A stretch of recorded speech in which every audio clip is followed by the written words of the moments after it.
इसके बारे में चर्चा नहीं होने दी। ये दिखाता है कि सरकार डिस्कशन से डरती है, कि सरकार जानती है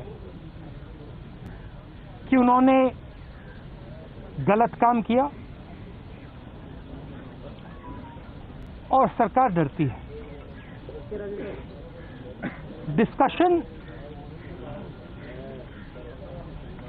जो हमारे किसान भाई शहीद हुए उनके बारे में है, वो जो 700 किसान जिन्होंने अपनी जान दी उनके बारे में डिस्कशन होना था। डिस्कशन ये भी होना था कि ये जो किसानों के खिलाफ कानून बनाए गए इसके पीछे किसकी शक्ति थी, कौन सी शक्ति थी, ये क्यों किए जा रहे थे, क्यों बनाए गए। डिस्कशन एमएसपी पे भी होना था और जो किसानों की समस्या है उस पे होना था। लखीमपुर खेरी और इनके जो होम मिनिस्टर हैं उन पर डिस्कशन होना था, वो तो सरकार ने होने नहीं दिए। मगर सरकार के दिमाग में थोड़ा सा कंफ्यूजन है। वो सोचती है कि जो गरीब लोग हैं, किसान लोग हैं, मजदूर लोग हैं, उनमें कोई शक्ति नहीं है, उनको दबाया जा सकता है। और इस एपिसोड ने यह दिखाया है कि किसानों को, मजदूरों को, गरीब लोगों को, कमजोर लोगों को हिंदुस्तान में दबाया नहीं जाता। अंग्रेजी में बोल। We had mentioned earlier that the farm laws would have to be withdrawn, and we had said it because we understood that the might of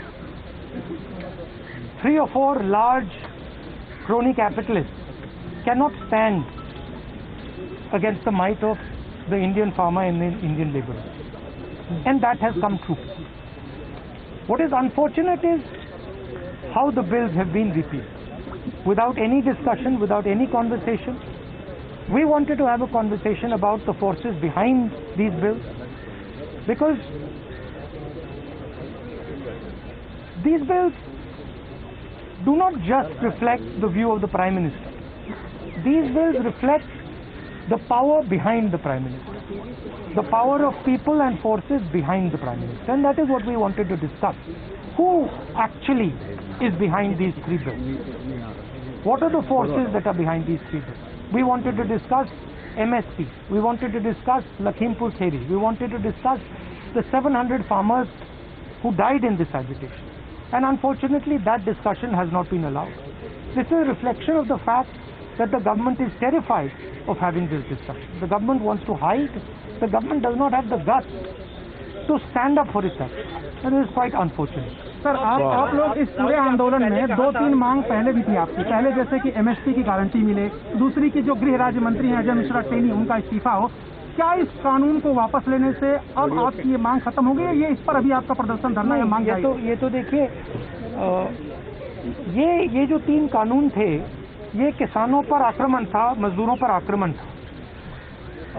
मगर किसानों और मजदूरों की जो डिफिकल्टीज हैं, मुश्किलें हैं, वो एमएसपी, कर्जा माफी, वो लंबी लाइन है, लंबी लिस्ट है, और वो अभी तक मतलब उनकी मांगे हैं और उनका हम समर्थन करते हैं। सर, बीजेपी का ये कहना है सर कि जब प्रधानमंत्री ने राष्ट्र के नाम संबोधन में माफी मांग ली, नीचे आप जब तीनों कृषि कानून वापस हो गए लोकसभा और राज्यसभा में, तो जरूरत क्या है?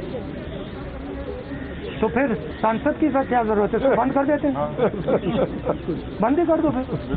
फिर प्राइम मिनिस्टर को जो कहना है कह दें, जो कानून बनाने बना दें, तो इसका क्या मतलब? राहुल जी, बंद ही कर लो। राहुल जी, मौत हुई है, वो 700 आदमी के लिए आप लोग कुछ कदम चलाएंगे? सेंट्रल गवर्नमेंट से, बीजेपी गवर्नमेंट से चला रहा है, उससे कोई राहत नहीं। आपने कहा कि प्रधानमंत्री ने माफी मांगी, इसका मतलब प्रधानमंत्री ने ये एक्सेप्ट किया कि उनकी गलती के कारण लोग मारे गए, उनकी गलती के कारण से ये जो पूरा आंदोलन हुआ है। तो फिर अगर उन्होंने गलती एक्सेप्ट कर ली है तो फिर कॉम्पनसेशन देना तो पड़ेगा। राहुल जी, आपने पहले कहा था कि तीनों कृषि कानून वापस लेने होंगे, सरकार ने अंतों गतवा की बिल वापस ले ली। अब सवाल यह है देखिए जिस प्रकार से लिया है इन्होंने, सबसे पहले इसमें किसानों का अपमान किया है। उन्होंने कहा है कि थोड़े से संगठन, थोड़े से किसान के संगठन, एक सेक्शन, एक सेकंड में पढ़ लेता हूँ,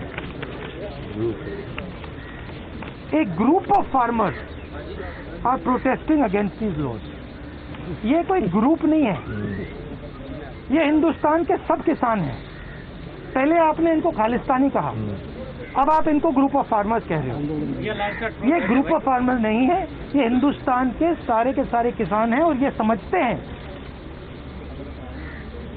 कौन सी शक्तियां इन पर आक्रमण कर रही है। राहुल जी मेरा सवाल ये था, सर आप लोग और किसी को भी किसानों के लिए क्या, किसान संगठन के नेता अपनी बॉडी में बैठे हुए हैं, राहुल गांधी जी क्या अपील करेंगे उन किसान संगठनों से, क्योंकि संसद से अभी नहीं, मैं किसान संगठनों से क्या अपील करूंगा, उनसे कोई अपील करने की जरूरत नहीं है। मैं ये कह रहा हूं कि जिम्मेदार कौन है, जिम्मेदार किसान संगठन है क्या? उनने क्या गलती की है? उनके 700 लोग शहीद हुए हैं, उनको आपने मतलब 1 साल यहाँ बैठा रखा है, उनको घर नहीं जाने दिया आपने कहा कि गलती मेरी है, तो फिर आप कॉम्पनसेशन दो ना, और जो इनकी मांगे हैं उनको पूरा करो, MSP पूरी उनको दो।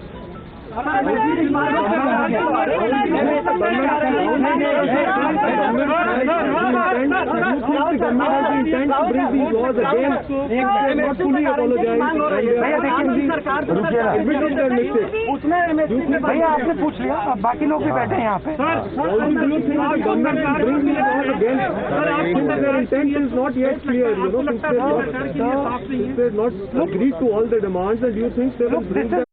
This is not an isolated event. This is the thing to understand.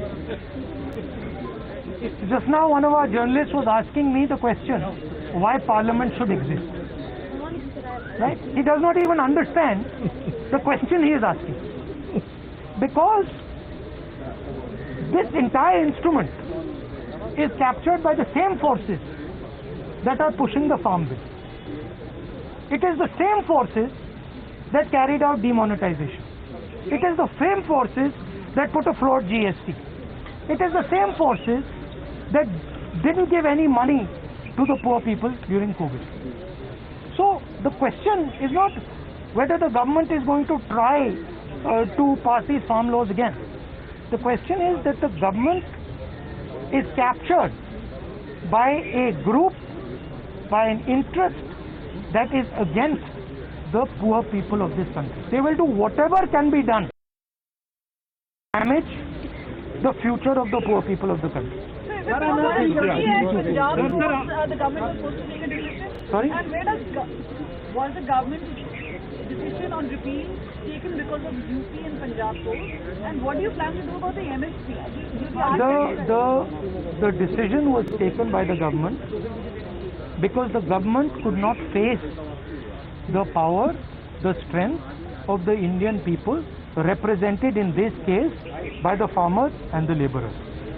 Of course, the idea that UP elections are near, that must have played something in their mind. Last question. So do you doubt the intention of the government? Because government is saying that they are fully in support of the farmers, that's why they are repealing the law. Do you still doubt the intention So of the government? if they were fully in support of the farmers, what were they doing for the last 1 year? Why did it take 700 dead Kisans for them to repeal these laws? Why is the Prime Minister apologizing for what? If they have done nothing against the farmers, why is he apologizing? And on whose behalf is he apologizing? So the intention is bad, and as I mentioned just now, it is not, I mean, the Prime Minister is an instrument of these forces. The Prime Minister is the tool of these forces. These forces sit behind the Prime Minister. These forces capture the media and they pass laws like the farm laws. They do demonetization. and they are inimical to the future of this country. Thank you very much. Thank you. Thank you. तो Rahul Gandhi press से मुखातिब होते हुए और उन्होंने कहा कि केंद्र सरकार में खुद कंफ्यूजन है, एमएसपी समेत कई मुद्दों पर बहस होनी थी, महंगाई को लेकर बहस होनी थी, एमएसपी पर ये बहस होनी थी, साथ ही साथ क्योंकि जो किसान मांग कर रहे हैं कि उनके जो 700 किसान मरे हैं उनको मुआवजा दिया जाए, शहीद हुए उनको मुआवजा दिया जाए, उस पर भी बहस होनी थी। लेकिन केंद्र सरकार ने ये बहस नहीं की है। केंद्र सरकार को अपनी गलती पर मुआवजा देना चाहिए, राहुल गांधी का कहना। उन्होंने कहा, मैंने कहा था काले कानून वापस लेने पड़ेंगे और अब मोदी जी ने यानी प्रधानमंत्री ने ये काले कानून वापस लिए। हमने जो कहा वही हुआ और सरकार चर्चा करने से डरती है। उन्होंने कहा, राहुल गांधी ने कहा कि सदन में सरकार चर्चा करने से डरती है। जब ये कानून वापस लिए जाने थे तो आखिर चर्चा क्यों हो, ये सरकार की तरफ से कहना था, लेकिन चर्चा होनी चाहिए थी। चर्चा बहुत सारे मुद्दों पर होनी थी, लेकिन ये चर्चा नहीं हुई क्योंकि सरकार डरती है। केंद्र सरकार खुद कंफ्यूज्ड है, राहुल गांधी का ये कहना। उन्होंने कहा कि एमएसपी समेत कई मुद्दों पर बहस भी करनी थी सदन में, लेकिन ये बहस नहीं हो पाई क्योंकि सरकार कानून वापसी से डरती है, साथ ही साथ बहस से डरती है।